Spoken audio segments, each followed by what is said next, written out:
It's 6 a.m. Monday morning. 10 minutes ago, you changed your last diaper, and now you are pouring liquid hot rocket fuel into your mouth in the vain hopes that it brings you round. But My name is Robert. you bastard. All right. You know, whenever you compose an introduction in your head to a podcast, it's never going to go to plan, so why bother? Hello, everybody. This is 199. My name is Steve. Rob's already said yo. Paul, are you here? Hey, I'm here, loud and proud. And rounding out the awesome foursome, we got him back, ladies and gentlemen. His name is 86 Cujo. Hey, brother. What's going on, gentlemen? Well, you guys were begging me to come back, so, No, I reached out. It's 199, as they say, just before the start of a new chapter, so I figured I would catch up with some friends. Nice, and it totally does fit your character, because that's kind of how it all went down in the first place, isn't it? I don't recall. Cooj, how the hell have you been, man? What have you been up to? Oh, well, I would definitely pose this question to you guys, but I do listen, and honestly, it's been inspiring to see you guys kind of, I don't want to say bounce back, but kind of be resolute, if you will. Yeah, no, I've been good. I did wander the earth like Kung Fu, started a YouTube channel, so to speak. It burns to varying degrees, but I did give myself one more title, the patron saint of purple skies, so there's that. Got that going for me. Feel free to push the social, man. What is your YouTube channel if people want to get in deep with Cujo?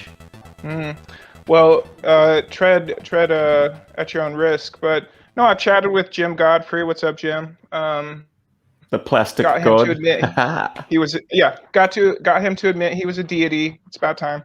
And I did chat with our good man, Dragon Fortress, Dustin. So.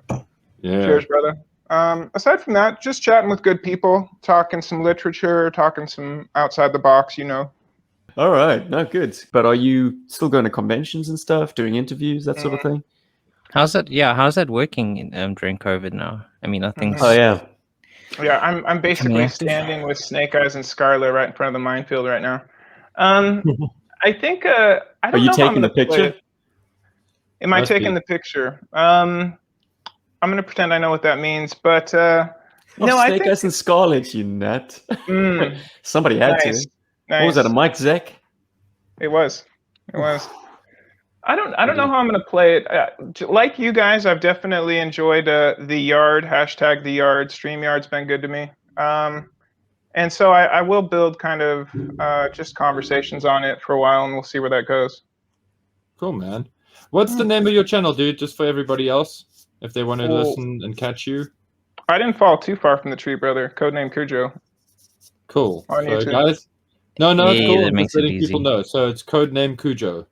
Correct. Boomtown. Gentlemen, let's shift the focus to our new shit section. Has anyone got any new toys? I shudder to ask. I got something new. I don't know if it's toy, but it's kind of like a toy. What? Yeah, it's yeah. I know it's a better. Are we going adult here? No. It's not one of those toys, Rob. No. Okay. Let me start with the. This has got 3 different flavors, so I'm going to start with the bad news, and then we're going to work to the good news part of it. And it'll be quick. The other day, my compressor died, so that sucked. It was building up pressure, and then it wasn't cutting off, and I was like, "Oh crap, I'm going to die," and so then I switched it off. And Did you ruin any model kits in the process of discovering your compressor was about to give up the ghost? No, thankfully not. No. I was in a priming stage, so it was okay. It was all good. And I normally do a bit of a dry run anyway with the compressor just before I spray, just because I've always found it to be good practice, just in case there's water buildup in your pipes and whatever's in the compressor's air pipes. Anyway, so there's that. So that died. Then I decided to earn some man points and try to fix it myself. That failed. I spent a lot of money on that, actually, which I should have actually just spent on a Transformers toy that I saw. The idea behind DIY is that you don't spend a lot of money, but in true DIY fashion, it kind of runs away from you, doesn't it? You're like, I can do this. I just need that part. Well, that's the problem, right? Because it's a freaking compressor. So the thing is, all it needed was a new pressure switch. So I was like, okay, cool. And I got a new pressure switch. Awesome. $200. No problem. Cool. I'm installing the pressure switch but then apparently with my Herculean strength, I decided to break something on the pressure switch while screwing in the water trap. So I was like, damn, now I got to go buy another pressure switch. So I thought, this time I'm not going to buy the same one. I'm going to buy a better quality one. So 450 Rand later, cha-ching! Okay, 650 Rand if you're keeping score, by the way. Oh no. Yeah, that's a transformer, man, and a half. So I'm like kind of annoyed. So then I took it to the shop on Saturday and I was like, guys, how much would it cost to fix this? They're like, it will only charge you for parts, not labor. I'm like, will you quote me before you do anything? They're like, yes, please. I'm like, cool. How much is a new compressor? They're like, this much. I'm like, I'm buying a new compressor. So that's the first good news. I got a new compressor. Yay! Which is, if you just not spent that money on the parts, you would have had half of a compressor right there. Yeah. No, exactly. No, I know this. And see, I have this rule about fixing stuff. If you spend more than half of what you paid for the item originally, just get a new item. Don't bother repairing it. It's just a stupid thing. So anyway, lessons learned. And it was also, I was quite attached to that compressor. It was a good compressor. So cool. Anyway, then we're going to get into the good news. I've got a Zartan. Oh, we lost Steven for a second. He'll come back. Uh-oh. Nobody made the Ray compressor joke? Ray wasn't there to bypass your compressor? Shame. Not yet. I think I made that joke last time, Nice. but unrelated. Unrelated. So anyway, let me carry on with the story and Steve can catch up. Oh, wait. I heard a bloop. Oh, there he goes. And he's back. Okay, awesome. I don't know what happened there, my dude. He was playing around. I'm trying to get really crazy and activate my camera on the fly, but I got some new shit. Awesome. Ever seen Nano Brick, guys? Yes. Very cool. No, I haven't. They're doing a line of articulated mecha. I'd like to introduce you to Snipe. Comes with a gun, it pops off, and a shield. And very nice, if I do say so myself.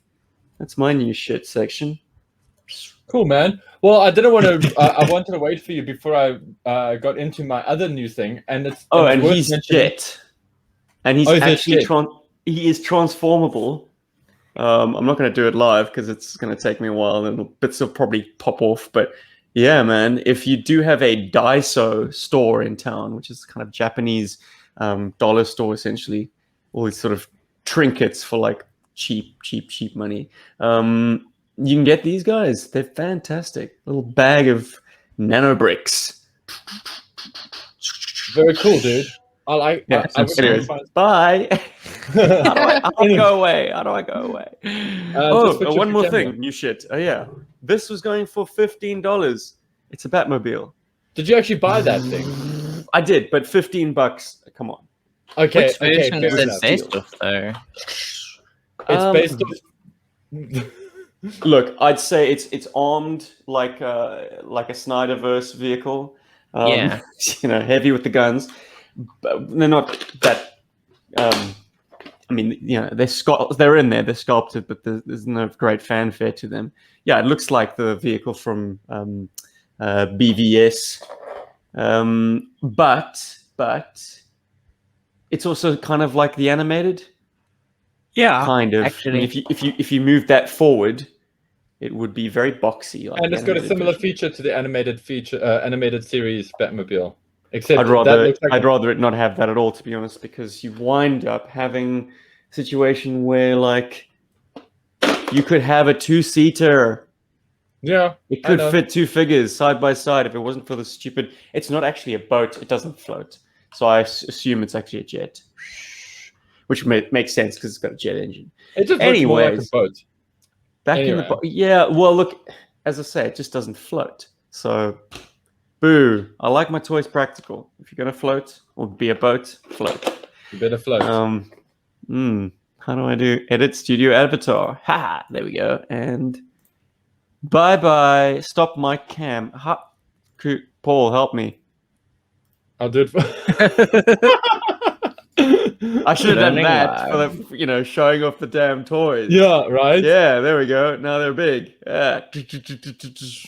And this guy, awesome. The green you can't see because of my shitty lighting, but it's pearlescent. And Batmobile, it's cheap nonsense. Gunmetal. Make sure you get it on clearance for $15. Probably And- hate to hear it, but your hair stole the show. Steve, you hit Head. the 3 dots on your name at the bottom there. Hit and the then you 3 dots. I mean, not the 3 dots at the very bottom where it says mute, start cam, mic, share, invite, leave studio. Thank Just you. there we go. Boom, You're I'm back. gone. Your return. So, guys, Oh, that was an interesting detour. Let's never do that again. I got a Zartan. I got a Zartan from Classified, which is Can pretty you cool. show it to us? I It might can't. be a It's still mistake. on it. No. It's still on its way. But I'll tell you why I'm making a story out of this. Because I was like, yeah. I saw it on Amazon and I was like, wow, this is actually like quite affordable, $550. Okay, rands. So I was like, oh, cool, sweet. I'm just gonna order it from Amazon. It's like easy peasy. It'll come straight to me. Awesome, great, cool, no problem. Lekker, cool. Spend real rands on it. I'm like, yay. Okay, cool, nice, sweet. Go into my email, check my receipt from Amazon. Okay, congratulations, you've bought this thing. And I'm like, then I see another one from Big Bad Toy Store, and I'm like, Boba Fett. Okay, cool. Yeah, I bought a Boba Fett from Big Bad Toy Store. I'm like, let me just click on that and just make sure that it's the right one, just for some reason, in case there's a mess. It's always good to check these things. Zartan. Wait. When did I pay for Zartan on BBTS? I know. And where was my PayPal notification? So I now have 2 Zartans. Oh my god. That's never But you've happened to got me. 4 friends. Who's gonna get it? Hey. I don't know. I'm kind of thinking I'm just gonna get 2 blindfolds and a knife and let you guys The Zartan blindfolds and a games. knife. Let you guys figure it out. I don't know what to do with that second Zartan. So maybe some fan suggestions, some suggestions in the comments. What should Paul do with his second Zartan? So let me know. Andrew says a raffle. Nice. We've never done a giveaway on G.I. Joburg. No, we haven't, and I think that's a cool idea as well. But I'd is love to actually see what great. people say. I'd love to see what people say. Maybe we should do like a dress-up competition or something. Who Cliff dresses up suggests you dark should and do festive? a custom blue skin version. Hey. Nice. Blue I man. like the print, raffle idea. I think that's pretty sweet. Yeah, and I know how to do a randomized raffle thing as well, which is great. So And What? all the So things. people can't Yeah. accuse you of favoritism, nepotism, No, or otherwise because what just we- selecting the winner out of your own head? nepotism. Yeah, no. What you can do is I've got access to one of those apps where you can just randomly do it, and we could do it as like a live thing here. People can see it. We can record the video Well, of it Oh, happening. hell yeah. hold we could on. do a Let live me stream. earn that hashtag, the yard. StreamYard actually has that. You can spin the wheel with all the people in the room. What? Yeah. Cool, What? cool. So maybe I People should can be make it a here raffle for the live and get Patreon. it. Maybe I should make it a raffle for the patrons, for one of our patron members. Damn, son. Yeah. And what about that Boba Fett? What version of Boba Fett you getting there? Oh, I got one of the retro ones from the movie. So I got the So I bought a retro 5 Boba Fett. POA. No, not 5 POA. It's not retro, vintage. It's the vintage series one that's got the super articulation. It's like a modern era Joe, and it's that size as well. So it's cool. So Sweet. yeah, Slave 1 comes next, brother. I know that Oh. slippery slope. shit, dude. Like, yeah, I don't Boba even want to Fett think of can't that. fly around everywhere with his jet. There he is. Hey, That's there's Boba an Fett, original. dude. He's a big boy. Isn't that the 12-inch kind of gentle giant style? He's Cujo's fantastic. muted himself. It's our day for technical flubs today on G.I. Joburg. Hey, 199. What else can go wrong? Cujo. No, he's been an all-star to answer that question. Nice. But Yeah. is he a big guy? Is he like He is. That's a 12-inch. shampoo holder? It's a 12-inch. He is hollow. I would recommend picking up either the Fett or the Stormtrooper, because it is weird to put these sculpts back in your hands from being a kid. Very strange. I suppose the scaling does match. You've grown by 12 inches, and so they. Yeah, well, it's a 3D scan of the original figure. Yeah. Oh man, my math sucks. They've grown by like 8.5 inches. Hey, oopsie. Hey. Well, I suppose relatively they've scaled up as we've scaled up. Yeah. Well, I'm still curious to see one of those. Didn't they make life-size GI Joe figures? They made those giant ones, those like giant 12-inch ones. Yeah, I don't know if with the Snake Eyes and they're Rock and life-size, Roll. but they're huge. Yeah, they are huge. I saw one in the wild once. Do Actually, they have lifelike lips and anatomy? Can you act out your G.I. Joe fantasies at long last? Oh my god. It actually just looks like it will break. All right. Oh, okay, you've actually thought about this. No, I mean, like I looked at it. I think where did I see it, man? It was like at a convention or something. I saw it there on, and I was like, man, that thing looks chintzy. It looks like it's gonna fall apart. Like if you try to pose it too much, like it's gonna crack. Like just something You about could the just plastic. take a mannequin, you know, the ones Let me that get a you little bit can closer to that pose thing. slightly, and then just cosplay up the mannequin. Yeah, there we go. There you God, go. that's like it. Yeah, I suppose. Life but I don't know. size. Yeah. Life-size mainframe. Ooh. Gotta fix I your just- hard drive mainframe. Oh. Where's the port? Time to But we erase are that going memory to talk again. about life, not size, but scaled down fireflies. I mean, Cooge is back. It would be very, very timeless if we reintroduced an old segment, Definitive Sculpt. We're talking the Faceless Master, or just the guy who likes to blow things up if you don't want to think about his later comic book estrangement. Anyways, it's Firefly. Wahey. Hey. Who's going to be repping not the 1984 version? Spoiler, me. Whoa. Are you going for the I- 90s version because of nostalgia? Yep. Oh Yeah. wow, Gary V is listening very carefully right now. Yeah, man. Make mine lime green. I guess that's just where I intersected with this character.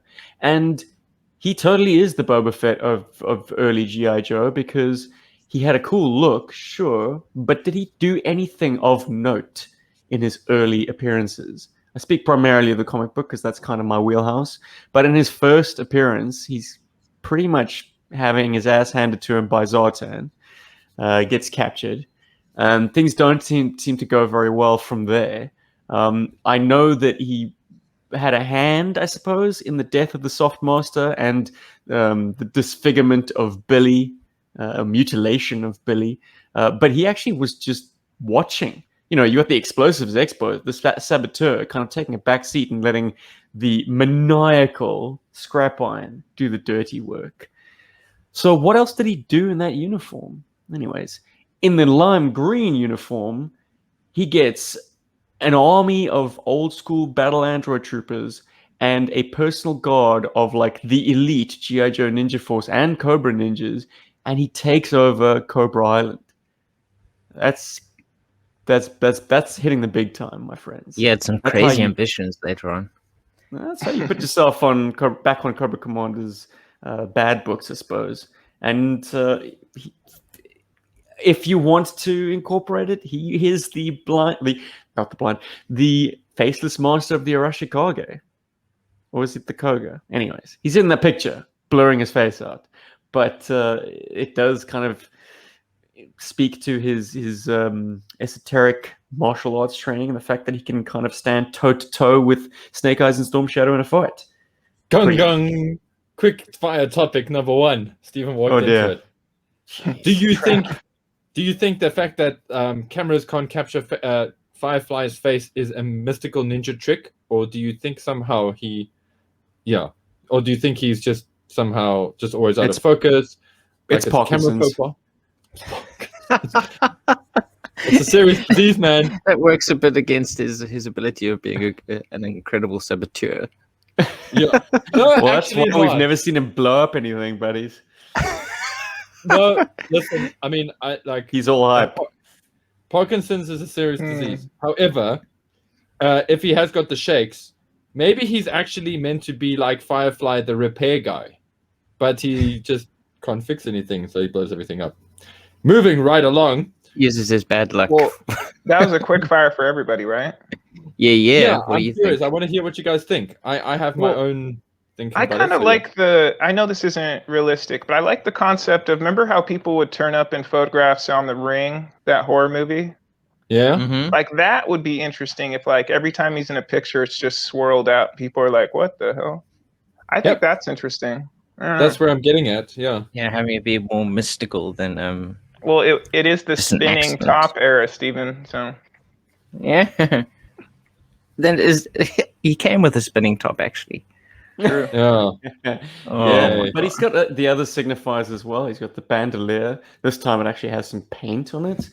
Because let's face up to the hard truth that Firefly 84, for all his cool, very distinctly has missing paint apps.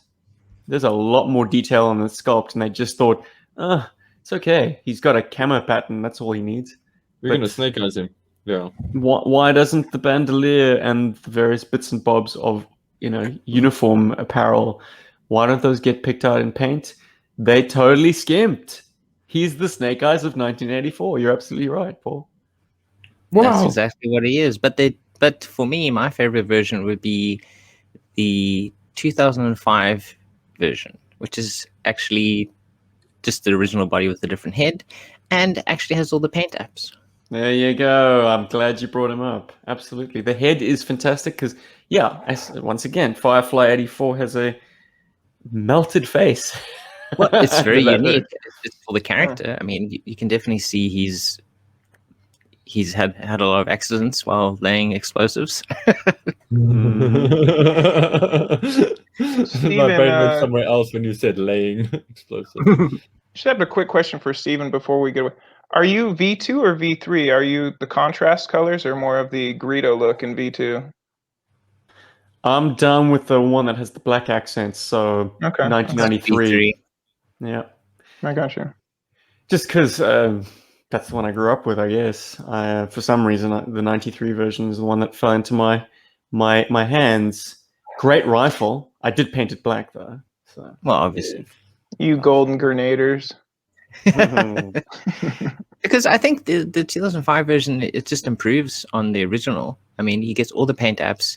His plastic is better because it came out during that period where they were kind of like with plastic that was more malleable than the original, and also there's kind of the plastic has, I suppose, it's slightly different in different places. So there's kind of like a texturing to his look as well. So the leather parts look leathery. His suit looks more fabricy. Yeah, I'd probably say my version is the 2005 version. But there've been some really amazing versions though. I am going to get so shot down for this, and I don't care. But this is my favorite Firefly, and my favorite Firefly is the modern era Pursuit of Cobra. I think Yojo.com calls him version 22 or version 20 something, but it's that badass version of Firefly with that almost Predator-esque helmet. I love that toy. I think it's such a cool figure. It elevated G.I. Joe for me in a big way. Just loved what it did. Kind of set a bar for me for like what I want from a modern era toy. I know its failings. Don't misunderstand me. I know that it's got some serious flaws as far as a Firefly figure goes, but for me it really works. I love that toy. I love it. And I'm Go almost Pursuit of sad. Cobra. I mean, they definitely did some fascinating things in that line. They totally did, man. And you know the sad thing about Firefly is it's funny how this toy actually has very few sculpts that are like lovable, if that makes sense. For Oh such a yeah, he popular went through the character- monkey arms period with the 25th anniversary. Yeah. But you can't have a definitive sculpt section without listing version 26, the one that came in the 3-pack with a Snake Eyes and Storm Shadow. Oh no, sorry, Yeah. Cobra Invasion Troopers and Storm Shadow. Yeah, Like- that's the so-called Ultimate Firefly, I think it is, if that's the one I'm thinking of. So good. Beautiful. Dark Man. gray, classic. I mean, all the signifiers are there. Comes with bombs that attach to his web gear, knives, a grenade launcher, shotgun, great pistol, great backpack, and the head sculpt looks phenomenal too. Yeah, it's a goodie. It's a real goodie. I mean, it's only superseded by the fact that I really love the modernization of the Pursuit of Cobra one, just because it was much needed in my opinion. Although Firefly has somehow, like his original design has somehow endured as being one of the like best designs in G.I. Joe, made him such a famous character. Because I mean, they've even aped him for Fortnite, for that one character on Fortnite. And Havoc, I think. yeah, it could be that. And also, like, it's just weird, but like, You're so relevant. Steven knows the names of Fortnite characters. Hey, I know the artist for the Fortnite comic, as in, like, I know him. Damn. And he's Steven great. trawls the toy aisles looking at Fortnite figures and wondering why. Just why. So yeah, that's that's why I've internalized the name, I think. No, man. Yeah. Cujo, bring us home, dude. Are you gonna give us some OG love? Well, thank you, gentlemen, for saving me for last, because I have poured over this character a little bit. The weaknesses that Steven spoke about with 84, I kind of see him as a strength. But I've been thinking about this recently, like characters that are mercenaries, whether they be Fett or Firefly. Good to look at, but ultimately you end up feeling passionate about the people that feel passionate about stuff, not just people that are chasing money. So I think there is a ceiling for Firefly in my love. I can't roll with the green Firefly, you know that, brother. V5 is probably the closest you're gonna see to a turd without me being like too bad. That camo, it's not good, guys. It's not good. And I think that is the first Firefly from what I would dub the Zodiac series, where it just has its eye holes punched out. Yes. They started doing the masks very differently in that time period. It looks a bit more unstable, to be honest. V7 is an interesting departure. The red Firefly probably has the best motto on his file card. I think it says something like, I make my own way to get the job done. I respect that. V8 with the silver boots, nope. V9, I kind of like that camo variant. Brown grenades are a bit much, but I do like that figure.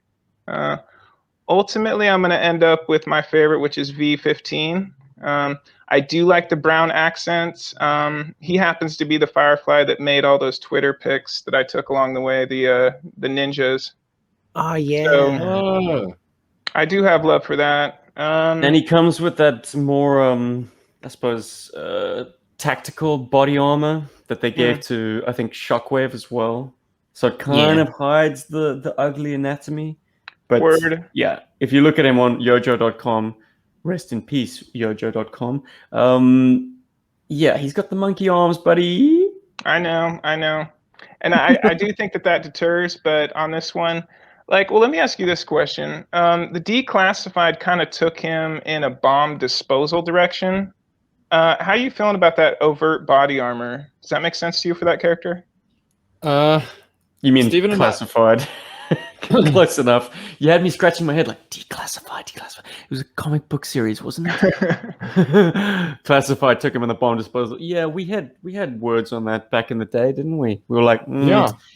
He's supposed to be setting the explosives. He's got to be sneaky. It doesn't put a whole lot of faith in what he's doing if he's looking like an EOD guy. Yeah. You save that for scrap iron. And for the reason, Deadly Pencil's pick of the kind of Green Goblin mask on that Firefly, that's not bad. It's not bad. And the Firefly and the Python camo, that's an interesting figure as well. But ultimately, V15 for me. Incredible. I do like 82, or 84, and it is interesting that they went 8 years without making the next version. That's kind of interesting. Yeah, they definitely left him out for quite a long time. But I like that during the Devil's Due run, I mean, where we talked about it recently, they started to actually characterize him more as a proper mercenary. I mean, you got the suggestion that he wasn't working for Cobra anymore. He was actually working for a third party, which I thought was quite cool. Cooch, interesting fun fact. This is the version of Firefly I have, the version 15, as in of the 25th anniversary comic 2-packs. But I've got this one. He is cool. I know you do, Paul. You should cover up your webcam more. And he Then you also know what came I've with. done with him. Sorry. Oh God, he came with a really cool backpack. I mean, I don't know if there was. I think the backpack is reused a lot, but I mean, the backpack has a lot of cool stuff in it, Yeah. and it's a nice kind of like centerpiece for play. See, I love Yeah. that. It's a good choice. It's a good choice, and that's kind of like what the modern era did for me as well. Is it like, I mean, when I say modern era, sorry, I mean Pursuit of Cobra version did for me as well. It blew my mind that he had a backpack that could open up. You know, I actually think that's an insider thing to say, Rob. Cheers, brother. Because I mean, Hell yeah. our backpacks not just they're getting more relevant. I know you like to roll with the fanny pack, Steven, but isn't it aren't backpacks pretty much on you everywhere you go now? Yeah, for sure. You always For got to me, keep your definitely. stuff with you. Have that Yeah. H2O. and Mine's whatnot. more of a front pack. It's called a baby Bjorn, and it Oh. contains a small life. Good one. Yeah, man, he Steven sleeps looks like very, a very kangaroo. well when he's koalaed up in my pouch. No, joeyed Aw. up, kangarooed Joeyed up. up. Did the Mandalorian give you any tips for like how to handle a baby in action, that kind of thing? Pray that he can't use the Force, because man, my life would be chaos. No, look, El's a good kid, and I'd rather imagine that there wasn't the child in The Mandalorian. Did you notice how very smartly they kind of like minimized his appearances in season 2? It was very much all about the child, but the child was very much absent from the action. Mm-hmm. He had to be able to do a lot more. I think they got a lot smarter about that. I think they also tried to make sure that it wasn't a show about the child and a show about the Mandalorian. I think they. I mean, it is called The Mandalorian. It's not called The Child. Exactly, and I think from a production point of view, that was a very smart idea. I find it fascinating that I am the person who picked the closest to the original Firefly. This is crazy. We're just a bunch of trolls on G.I. Joburg. Like, no one's going to go with 84. Damn it. I mean, I'm always teetering on the brink of picking the original, but like, nah, that would be in defiance to the fact that like I had the lime green and I loved the lime green. I played with him like a lot. He was like my primary bad guy, in spite of the fact that he seems to have a peaked kind of baseball cap. What's that all about? It's to keep the sun out of his eye while he's spraying explosives. while he's in the day glow green, blinding everyone. Exactly. That version 7 that you spoke on, Cooge, the red Firefly, I'd never seen it until I saw the yojo.com kind of spread of versions. Same. If you squint your eyes, it's barbecue. Yeah, from a distance. Barbecue. It's definitely, but I mean, it's the only version that kind of feels like the actual creature, the Firefly. You know, I mean, it's actually done up in red. And you can actually do some destruction. Oh. It's fascinating. That leads to another obscure question. I don't know that the Cobra emblems come out in gold too much. That's definitely your version. Version 3 is a gold Cobra insignia. I don't think Negative. You've It's seen that too often. red. It's red. Huh? It's red? Yeah. Yep. No, That sound again, please, Cujo. Oh, in the pictures on Yojo, it looks gold Oh yeah. from a distance. But yeah, Damn they these don't pictures. often do them in gold. I think the only versions I can think of having seen is actually on Cobra Commander himself. And pretty He much sometimes every happens. 50th anniversary figure has got gold on them. Oh, Gold Cobra, gold star, gold. gold is so cool. It's like, yes, we kind of like the original figures, but flopsier. Except for that Give them- Firefly, it's really fantastic. If you can Cooge, get your just to hands on catch you up, Paul's new favorite adjective, flopsy. Flopsy. it. Flopsy wopsy. Nice. I'm sure it'll catch on. Everything's I'm flopsy. sure it will. One day, one of our listeners is gonna be in a hardware store or something, and somebody's gonna be like, "What about this, sir?" And he's gonna be like, "No, it's a little flopsy wopsy." Yeah, I might as well buy a new compressor. Paul told me so. All right, gentlemen. So we don't have consensus at all on who the definitive Firefly is. Well, for each of us, man. we have our own definitive version. Isn't that kind Very of cool good. though for Firefly? Think about it. Like that kind of makes and adds to his mystique. Oh, he's faceless. Yeah, Yeah. for sure. He's a man of many faces.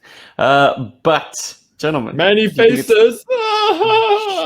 who is also Oh, green, I'll have you know. Shall we He-Man shift reference. focus to the most destructive G.I. Joe or Cobra weapons ever produced? Yeah, Who I think suggested so. this topic? Who wants to introduce it? Well, well, I was trying to think along the lines of, like Firefly does explosions and stuff like that, and I was trying to think like, what is a cool thing that's a good ancillary to that? So like, what vehicle potentially can do the most damage? What is the most destructive out there?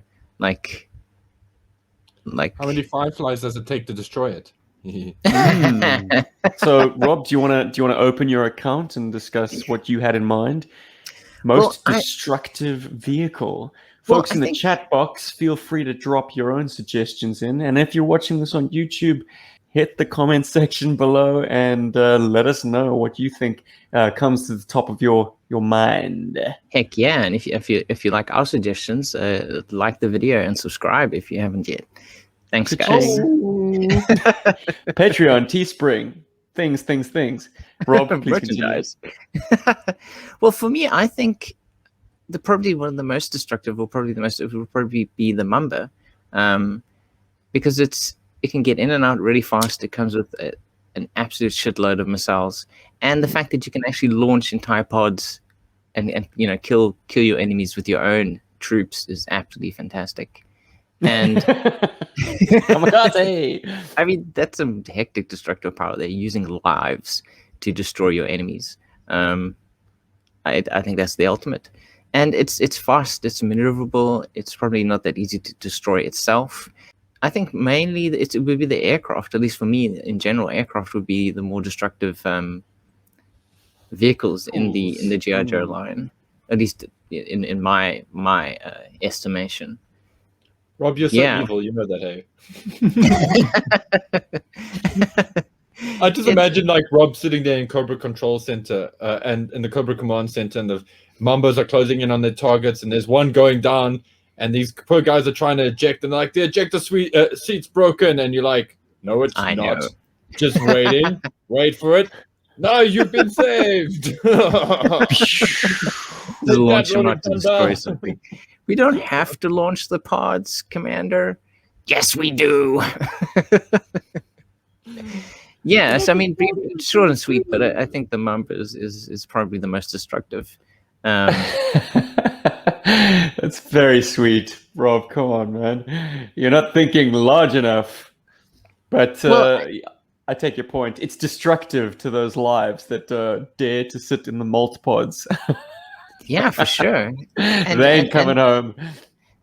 And I mean, the amount of destruction you can do with all the missiles, and I mean, obviously not the guns. I mean, they're quite small, but I think it can get in and out. It can get rearmed quite quickly and come back on the battlefield and do a lot more destruction. And you're destroying, stuff in the air, stuff on the ground. Yeah, and as I said, your own troops are dying to destroy the enemy. So, how would you counter? And I'm just thinking quite domestically, like the Rattler's payload. Like, surely the Rattler is even more destructive in that but I same think sense. more in like one sweep, it can maybe do a bunch of destruction, but it's not going to do a lot all the time. I mean, I think Rattler is more for like destroying buildings and bases more than it is for actually taking out your enemy's ability to destroy you. Also, that as the Mamba does. And the Mamba's got that massive missile that sits underneath on its belly. Yeah, which so you could still do bunker busting. Yeah, which is a larger payload than anything that the Rattler has. So yeah, advantage Mamba. That's a big old bomb underneath. Absolutely. I always felt like the Mamba was like a butterfly knife. Like if somebody can move it, it looks good, but who knows if they can use it. So it's got to be highly unstable. If you see that thing in the air, it's terror-inducing. Exactly. So not only are you destroying people's lives, you're destroying their psyches. As they look on in disbelief. Yeah. All right. Jeez. How's that thing in the air? Who wants to open their account next? Can you top the Mamba as the most destructive vehicle or equipment? I'll get in Ooh. there. I think you guys have been featuring it lately, and when you said destructive, I did take into account people's peace of mind. I think one of the things that shake people up is earthquakes. So maybe just this conversation, I'll be a mole pod man. If you're sitting in something and the ground starts shaking, you're not reaching for guns. You know what I mean? So, yeah, I think So you that's praise. destructive. If you can shake somebody's entire base, they're not sleeping well. Mole pod man. Oh yeah, dude. That With is actually a Lava very good Viper. The bus core is good, but just because the mole pod doesn't get too much love, thinking about it. Jeez. Okay. That is a good Paul, option. Bizarre. What you got to add? The pulverizer. No, I'm kidding. No, not the pulverizer. Not ever. No. I was gonna say something cheeky like bazooka after Taco Bell. And you did. And I did. So I gotta I say concede. He wins. I'm sorry, the Mamba has nothing against that. the Rolling Thunder. I cannot think of a more devastating vehicle on either side than the Rolling Thank you. Thunder. It's about time someone I mean, dropped the thunder. I mean, we used to play this. There's this game, and I'll give you guys a bit of a trivia. If you have a Sega Saturn and you have Duke Nukem 3D and Quake, and you finish both games and you have both save games on the same hard drive, you unlock something called Death Tank. Okay? Death Tank is a 7-player multiplayer game where you shoot little dots at each other and you blow each other up. Anyway, you get a weapon called a Merv that you buy. At the end of each round, you make money from killing each other and whatever. And you get something called a Merv, which is based on a Merv. And it's a missile that shoots in the air, and then it spreads into like 100 little other dots. And the amount of devastation that does on that little game, you are a god. You are a god of death. It is the most expensive weapon in the game. And that little dude, every time in the game, whenever you bought the Merv, I used to say to Dave and Simon and all of them, like, I got the Rolling Thunder now, bitches. So, yeah. So that's what the Rolling Thunder represents to me. It's that. Well, I'm relieved you brought it under discussion, because that is exactly where my mind went initially. Yes, absolutely. It's got a payload of 2 of the largest missiles. I think we can all agree. In terms of the plastic, no ordnance has exceeded the Rolling Thunder's size. I think the detonator, the Cobra detonator, might be of a similar size, but that's foam, and I ain't counting that. I mean, the Rolling Thunder's ordnance is so large, it has smaller bombs within it. Crazy. Just so that it is the WMD. Well, I suppose... No, look, is it a conventional weapon? I don't think it's nuclear. But it is designed to be a real... So it's a real crowd pleaser. It's sick. I love it. Oh, actually, they're called 6 rollout Firefly free-fall cluster bombs. Oh! So named after the most ineffectual saboteur Cobra ever fielded. So it launches, and then it kind of breaks apart, and it launches 6 missiles within it. I feel or like bombs. the person that probably created the Rolling Thunder, there's really only one play pattern, and that is to stop the launch, right? Because if the launch goes off, your house is done. Well, the only problem though is who's operating the Rolling Thunder? GI Joes, and I don't actually see them really deploying this sort of ordnance against Cobra, which is exactly it's what Ryan too thinks. destructive. Ryan in the comments just mentioned, wouldn't it be a better Cobra vehicle than Joe? To actually quote him directly, do you think the Rolling Thunder would be better for Cobra than Joe? Yeah, absolutely. That's what I'm saying right now. Is that it's so destructive. GI Joe can't use it. Actually, just don't make those missiles red. Just don't do that. Because it's too destructive. Well, they wouldn't it is actually a deterrent. use it. It's a deterrent, and let's not lose sight of the fact that, like, GI Joe is from the armed forces of a sovereign nation. They can build nuclear weapons, and no one can tell them otherwise. So it is a reflection on the United States' own nuclear program. They don't use them, I mean, well, unless you're Japan in 1945, but they are just that. They're nuclear deterrent. Clearly, Cobra, the Cobra threat has escalated to the point in 1988 where the government greenlights G.I. Joe fielding weapons of that size, if they are indeed nuclear. And I mean, there's no reason why they can't be. They're certainly large enough. Well, they could be, but I mean, but there are cluster bombs. So it's a missile that launches and then launches cluster bombs that come out of it. Look, I mean, obviously, you've got Rolling could Thunders change it parked to be a in. nuclear bomb. I imagine this is like in response to the fact that Cobra Island exists and it's within striking distance of U.S. soil. So you've got your Rolling Thunders parked basically along the coast, aimed at Cobra Island. And if Cobra starts some shit, that's your response. Where's the Dreadnought version? Ah, Dude, somebody excellent. said Spies Like Us, MC DJ. Good one. In the comments, I also just want to mention one more that is pretty cool and it's close to my heart. Ryan Sweeney again. Cobra Condor with the bombs and break apart feature. That kind of feels like Cobra's means to deal with something like the Rolling Thunder. It's a toothpick. I always thought of it as like a bony finger. I love that off-white color and the fact that it's almost got knuckles to it. It's got like a kind of a curvature. Love it. But, gentlemen, forgive me if I call you out on being a little bit two-dimensional, a little bit pedestrian in your thinking. Oh my goodness! Well, because I think where are we going?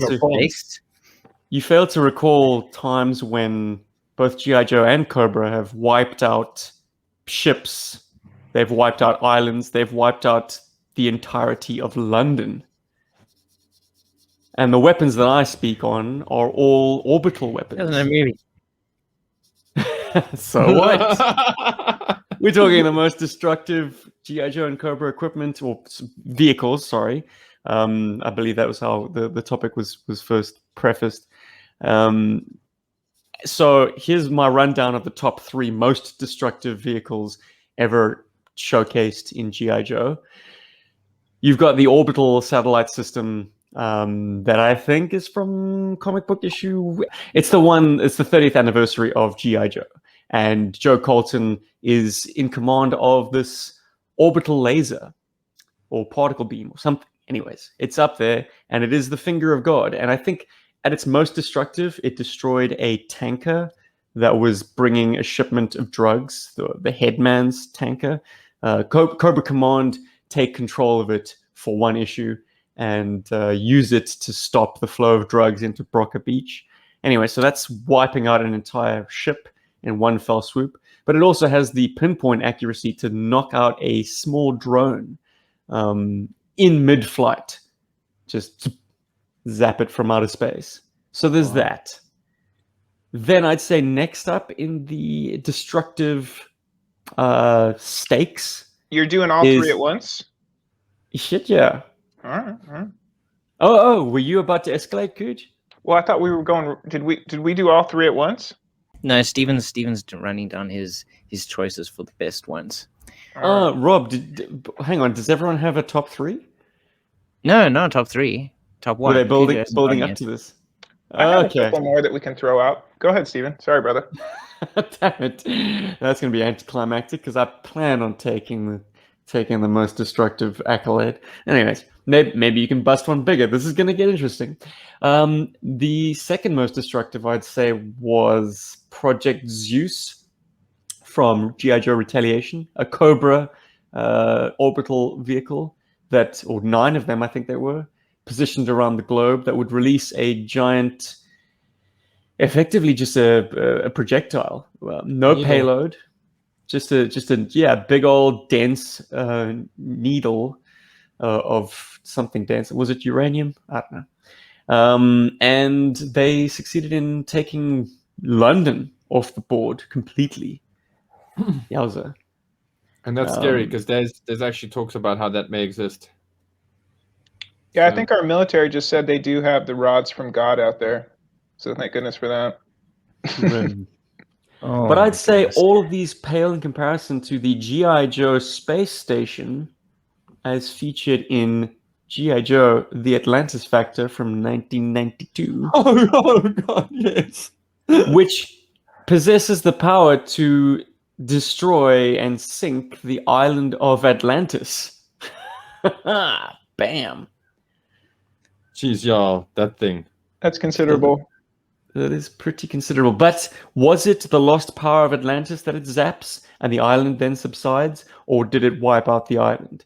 It remains to be seen. You can make your own mind up. But anyways, surely amongst those 3 orbital weapons, we have our winner. Surely. What you gonna say, Cuj? No, I think every GI Joe fan unfortunately remembers the movie weapon that destroyed London as well. The nanomachine. Yeah. No, I No, think that was in ROC. That was Paris. Yeah, right. Yeah. Oh, you're right. You're right. Androids, yeah, they took out Paris in It's Rise so of Cobra memorable with that the we- nanomachines, and then they took out London in retaliation. That's correct. Yeah, sorry. Suck it, Europe. I think honestly, I'm going for style points on this one, but the bug could be terrifying if it hits your boat. Because anything lately that kind of sinks has my attention, just because I've been listening to I don't know, deep sea horror stories and stuff. I don't know if you ever find that thread on YouTube, but it's quite fascinating.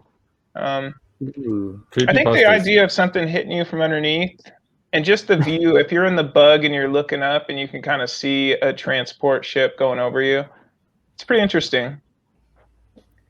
That would be pretty terrifying. I mean, I mean, all the options you're bringing up are more like psychologically terrifying, I think. Destructive. I'm back, guys. But, yeah, those are good choices. Maybe I should have specified toy vehicles. Well, if you are looking to a toy vehicle and you're scratching your head and saying, "But guys, why don't you show some love to the cartoon?" as Ryan Sweeney has in the chats, the Mass Device, which has become a toy and fits the criteria of being a vehicle because I think it does have tank treads underneath. Mm-hmm. He says the Mass Device, Destro was going to destroy the core of the Earth. Yes, indeed, he does turn it on the core of the Earth. Like what? The suicide vengeance weapon, which absolutely, yeah. That if it can destroy the Earth, hell's yeah. In a very hyperbolic sense, the Mass Device could do it. I tell you why I didn't think of the Mass Device first up was because I thought it wouldn't meet the criterion of being a vehicle, but. As I say, the toy does have tank treads, and I think it was designed with tank treads in the animation. And I was, what I was also thinking of when kind of disqualifying anything non-vehicle was the particle beam array in Russia that Cobra uses in Resolute. Yeah. To wipe out Moscow. Like once again, they're able to vaporize a massive city, but it is a ground-based fixed installation that they used, not a vehicle. Anyway, I was not thinking big enough. I was thinking wow. I was trying very to scare small. one person, but I think the weather dominator, I think, is the. Yeah, I think there is a military general that has a quote that says, "When you control the weather, you control the world." So I think he's right. I think he's probably right. But if you do want to dial the focus back a little bit and think early series of the toys specifically, like I'd say Cobra had the edge in terms of just size of ordnance. And it was mentioned in the chats, but I do want to bring it back to the fact that like the Fang possesses a bomb, a big old conventional bomb on the underside. It's Cobra's most basic air unit at the time, save for the gliders. And they have them en masse, but each one of them possesses this bomb, which I think in 1983, nothing else had the same size of warhead. Like if you take away guidance systems and obviously fuel from like the Sky Striker's Phoenix missiles, that bomb has a larger yield of conventional explosive. And then the very next year, they followed up with an even more terrifying weapon, effectively a drone, which you could produce en masse even more. I'm talking about the Cobra Claw. And if you use it as a drone, instead of having a man in that middle portion, you've once again got a conventional bomb. So if you deployed these things en masse, as I say, like each one of those bombs probably has effectively the same kind of explosive yield as 6 Wolverine missiles. So Cobra has this kind of swarm of very destructive weapons quite early on that G.I. Joe did not have a kind of response to. This is crazy. This has been an absolutely amazing topic. I've learned a Nice lot. one, Robbie. Nice one, dude. I've learned, you guys have blown me away with all of these. Rob has been Different destroyed. Yeah. But guys, if you're talking about the most dangerous weapon in the G.I. Joe universe, like the most dangerous weapon, and you want to like think maybe a little bit out of the box, the fanaticism of Cobra is a very, very powerful weapon, and it doesn't matter what arsenal that they possess. The sheer fact that they have the fanaticism that they do makes them endure, and that's what makes them so difficult to kill and so difficult to remove from the world. Well, there we go. How do Bring they it do back to it? the psychological. How do they do I it? think- Brainwashing, nanomachines. Cobra's had all these tools at their disposal in the past. It's crazy, man. And the beautiful thing, yeah, well, I don't want to say the beautiful thing, but the frightening thing Or is it is just that charisma? Is it just Cobra Commander's mind games? Getting the I think it's masses mind to games. pick up Yeah, a if you rifle convince and people step to in do line. something, as long as it's close enough to their own ideals or it's a twisted version of it, you can convince anyone to do anything, really. Yeah. As long Somebody's as they been believe that watching they the are Hunger righteous. Games. Hey? I said somebody's been watching the Hunger Games. Hey. Yeah, no, but that's the thing, Cobra Commander is highly charismatic. He's incredibly fanatical. We don't really know what his goal is, but we know who he speaks to. I mean, the assumption that it's world domination is brought on by the cartoon, but I don't remember in the comic books him ever saying world domination. I think he wants to control things, but he just has an army and he's got a bunch of people that worship him, and I think I think that was like the first thing, world domination. If passion is what fuels Cobra, are you saying that Joes are essentially people that can keep their cool? Or I like, think Joe.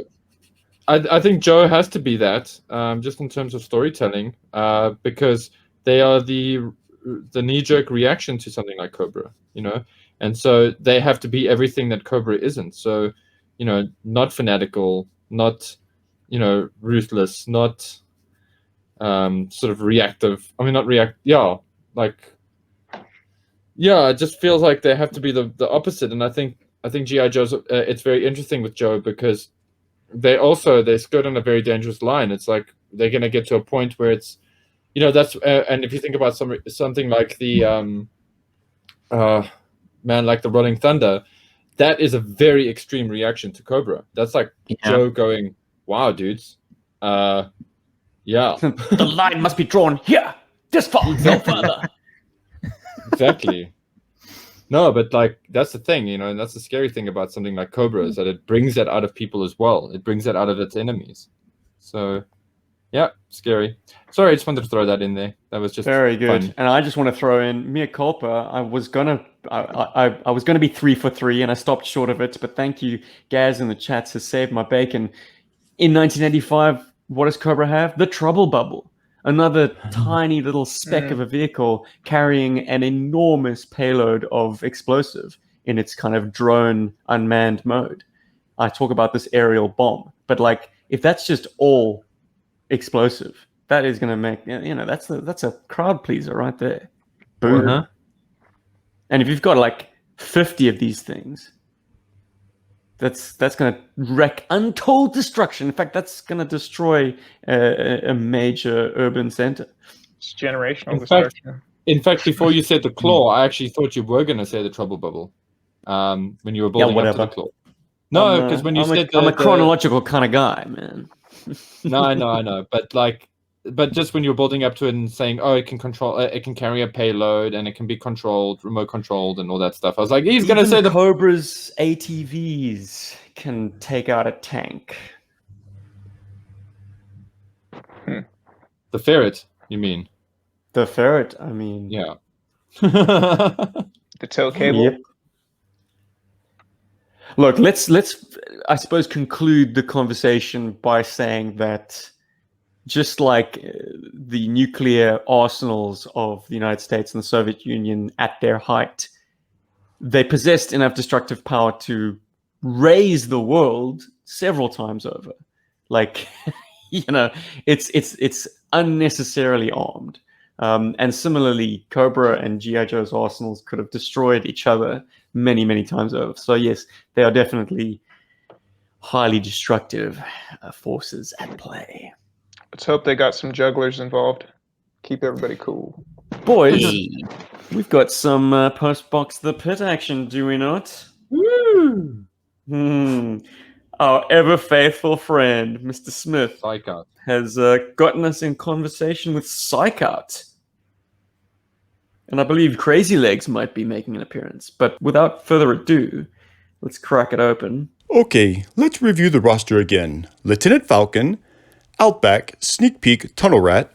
Yes, and there's Starboil, Repeater, Shockwave, Lightfoot, Muskrat, Spearhead, and Max. G.I. Joeberg, if you were going to add one more member to Night Force, who would you pick and why? And Paul, what 5 guys would you pick to put on Night Force? 5? What do you mean 5? What? You know that guy, he likes lots of things. He can't pick just one, he's going to need 5. I'm trying to give him lots of freedom. Why do you hate freedom, Psychout? We fight for freedom. Wherever there's trouble. There's going to be lots of trouble here if we don't finish out this roster, Crazy Legs. Okay, Psychout. I hear you. G.I. Joeberg, who else would you add to Night Force? Does this man script his voice notes? Because how do you keep those two characters distinct in your head? I mean, unless you Right. did multiple takes. Well done, Troy. And thank you to the voices in your head, aka Psychout and Crazy Legs. Bravo. Oh man. Boo earns.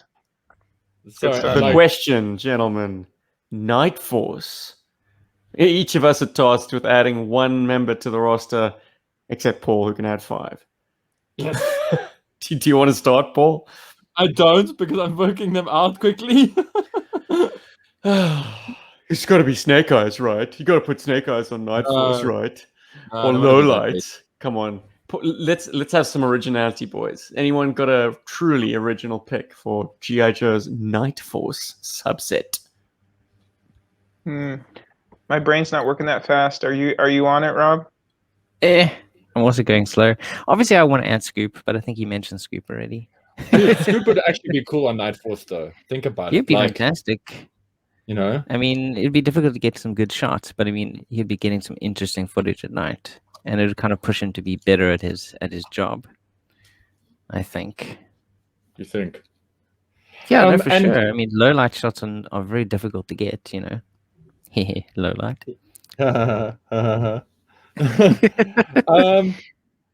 Let me start with this. I think they definitely need a medic. Mm. So let's start with Stretcher. I think he would be Oh, cool for Night Lifeline. Force. Oh wait, they do have Lifeline. Crap, I keep thinking Lifeline's only in Tiger Force. My bad. No, Lifeline's not in Night Force, my friend. That's right. Okay, yeah, then Stretcher. I think Stretcher would be great for Night Force. It's not my only pick, but definitely I think he's a cool one. Is Spirit on Night Force? Negative. Spirit was on Slaughter's Marauders.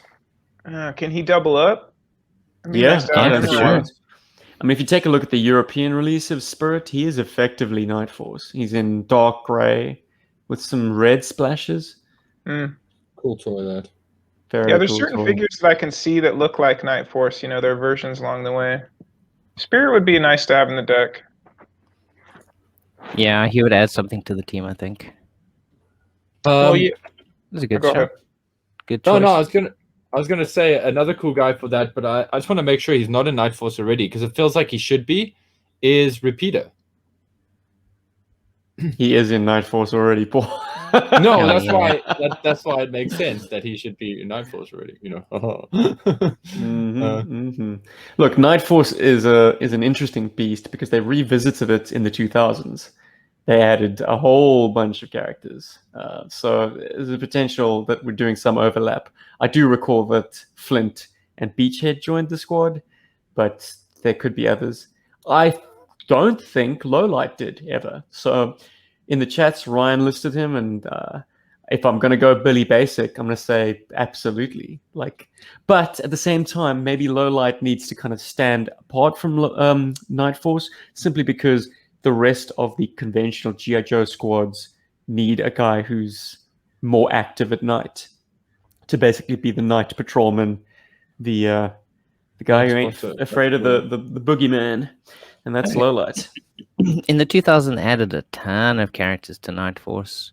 Crosshair, Duke, Nunchuck, Action Man even joined Night Force. Beachhead, Flint, Roadblock. There's a Short Fuse, Tunnel Rat, Grunt, Gung Ho. Guy named Shock Blast, I suppose it's just Shockwave. So Shockwave is in Night Force finally. Charbroil, Chuckles there's even a Chuckles Night Force version. I don't know. That doesn't work for me. A Chuckles Night Force version. That's like no. It doesn't make sense. I mean, he's in disguise at night, so that just makes him. He's in the nightclub and he's like, "I'm in the Night Force now." Yeah. Same figure, except he has loafers on. Yeah. I got one, guys. I got one. Finally, it's taken me this long, but give us a Navy SEAL in proper, terrestrial, land-based night combat gear.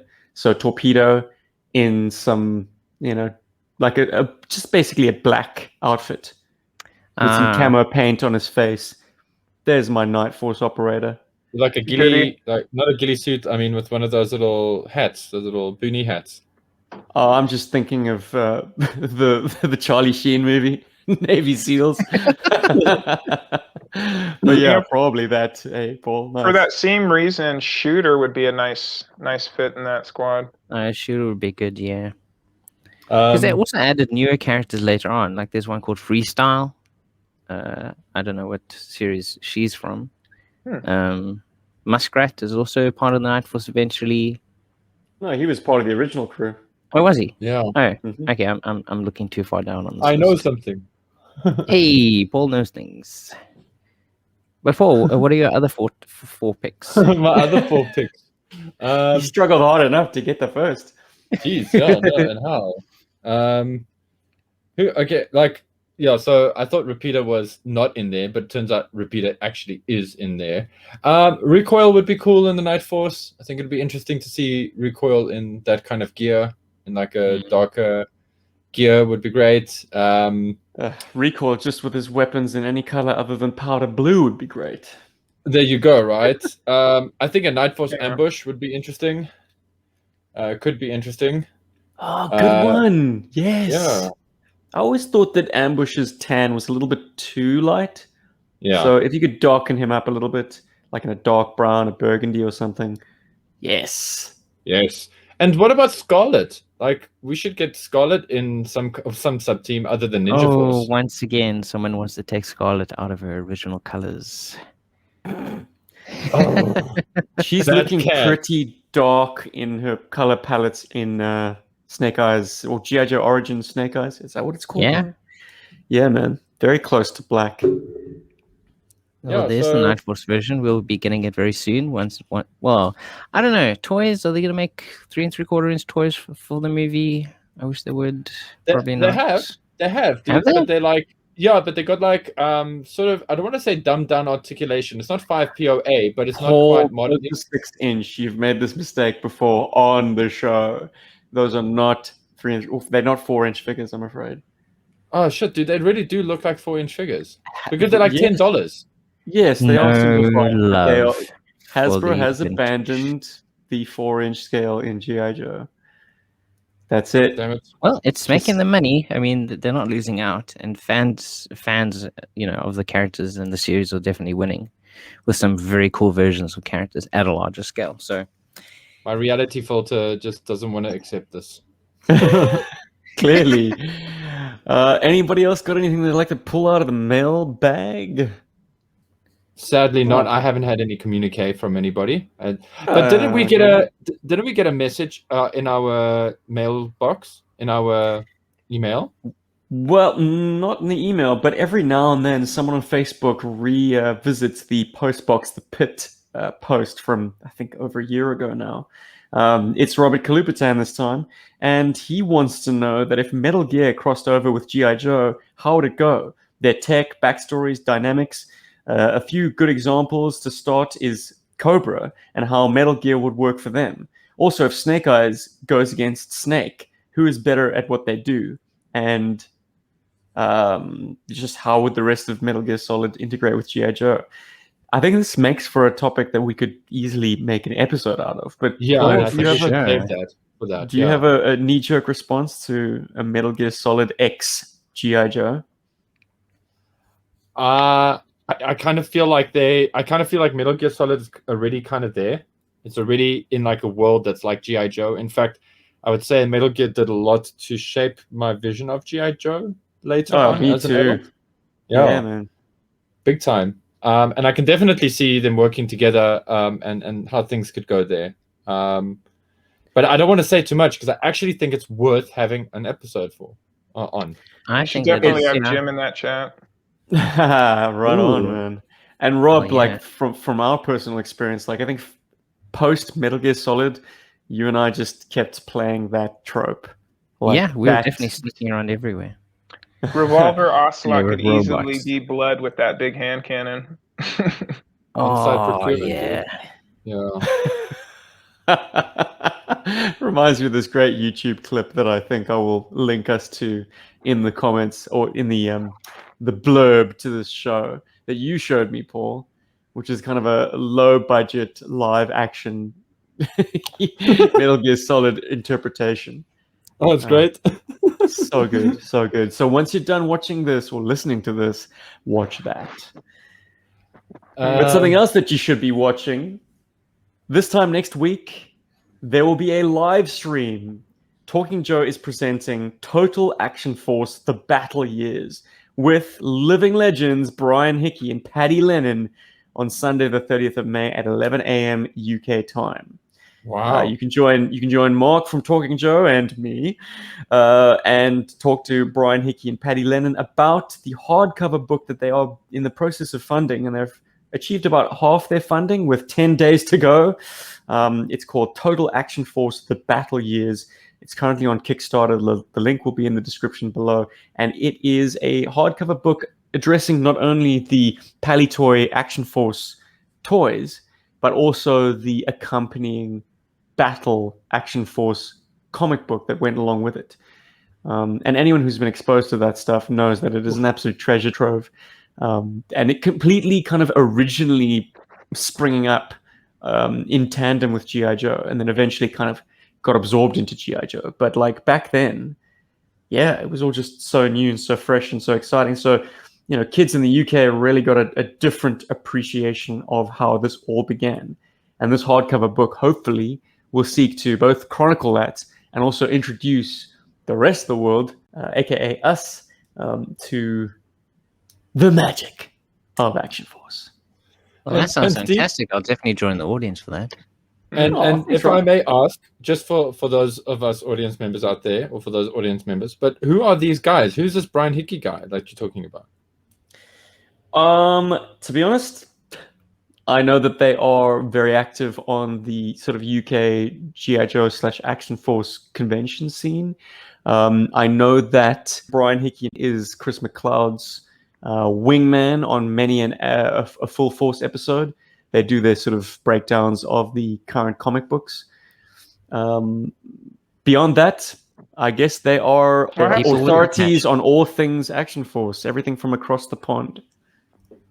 Well, if I'll piggyback on that, just to kind of sling what's going around. If you're out there and you're looking for some good Joe company, aside from that live stream, I want to say What's on Joe Mind every Friday night. It's a good group of guys, and they've been going slightly longer than you guys have. I think you're both on your 10th year anniversary. Is that right? Hell yeah. No, Guys, they're on like 11 years. 11? They started Well, before close us. enough. Hmm. My goodness. I think I think it speaks to the friendships and I mean, we all know that counterculture is kicking our ass, but no, it's a testament to good people, good media. So what's on Joe Mind's yours, guys? Of course, you mentioned Full Force. If you're feeling the new G.I. Joe Snake Eyes movie, Full Force has your back with interviews and whatnot. And I wanted to give some love to Joe on Joe's pod, G.I. Joe Illustrated, which he just covered the Cobra Civil War, which we all remember as the coolest Civil War. So might be worth jumping in if you're a Joe fan, that kind of thing. And I think that's all I got for Joe Media. Of course, G.I. Joe Twitter, G.I. Joburg Twitter still alive and well. So if you need some visibility, hit me up. Hell yeah. Groovy. Loving it. I've got lots of stuff to keep you busy at work for the next week. Mm-hmm. And something to look forward to next Sunday. Because I know nothing about Paddy Toys at all. I'm very curious to hear more about it. I thought you were the expert, bro. Me? No, I know nothing about Paddy Toys. I'm Nah, very excited to learn more. No, that's cool. This Yeah, weekend Paddy Toy- past, we've just had a very cool video contributed to us by Cobra Lang, another stop motion, a follow-up to his Dreadnought Knockout. If you haven't checked that out, feel free to browse our YouTube channel and give it a look. Madness. It's good fun, man. He really is pumping out the stop motions, and mad props to that because, yeah, he's got a far better work ethic than I, let me tell you. Whew. Yeah, the man's dedicated, eh? Oof. Mhm. Dude. I suppose that just leaves me to just punt a little bit of the branding. Guys, if you want to support what G.I. Joburg is doing, feel free to join our Patreon, join the Berg Force, do something awesome with like this awesome podcast and this awesome YouTube channel that we have. And I've said awesome a lot of times, so you know it's great. And if you would rather have some merchandise, or rather you want some merchandise as well, then check out our merchandise store on Teespring, where you can get some very cool G.I. Joe styled t-shirts from G.I. Joburg. And yeah. And there was something else that's really, really cool. If you haven't seen it yet, you guys mentioned it already, but the G.I. Joe Snake Eyes G.I. Joe Origins trailer is out for those of you Joe fans who somehow missed the announcement, didn't see it on YouTube or whatever's. It's out there. Even better than that is we did a reaction video on YouTube, so go check that out. It's better than the trailer. There's also a better- nice featurette that goes hand in hand with the trailer in some instances that shows a little bit more footage and gives a bit of Larry Harmer behind the scenes chat. And he seems pretty pumped about the movie, that's good enough for me, I guess. Well, he was pumped about Rise of Cobra, so let's see. Yep. Checks in the Thanks. mail, Larry. Checks in the mail. Speaking of sound bites, that trail off of Steven was pretty classic. Mm. But Hopefully yeah, it's all guys, in the can. And I'd be remiss if on the way out I didn't say, yes, the USS Flag, thank you, Ryan, is a very destructive vehicle in G.I. Joe's arsenal. In fact, they do have nuclear weapons on board because they were going to load a nuke onto a Sky Striker to take out Cobra's undersea bunker in the creation of Cobra Island. So clearly it's packing some serious ordnance on that boat. So there's that. Anyway, Hell yeah, blown just for the away sake of again. completion, because otherwise they'd say it in the comments. They'd call us out, guys. Except the They'd be like, guns are trapped under the deck, so you know. And they need a Sky Striker to deliver it, so I think it doesn't count. Anyway. and the USS Flag got wiped out by both animation series in Sunbow and in Resolute by Cobra. Yeah. And bigger weapons. Wins first. There you go. Bam! I think that brings us to a close of episode 199. Boom, baby! Thanks for joining us, our live studio audience. Always great chatter happening in there. If you want to join the live studio audience, you know what to do. You join the Patreon tribe. yay! The Berg Force. Patreon tribe is trademarked Michael Mercy creation. No mistake. My name's Probably Steve. also I'm out. Love you long time. See you next week. Cheers, guys. I'm on a new level. Hummer Cheers, and guys. Hummer. Pajama banana. I'm on a new level. 200 looms. Bye. Oh my goodness. Bye. 200.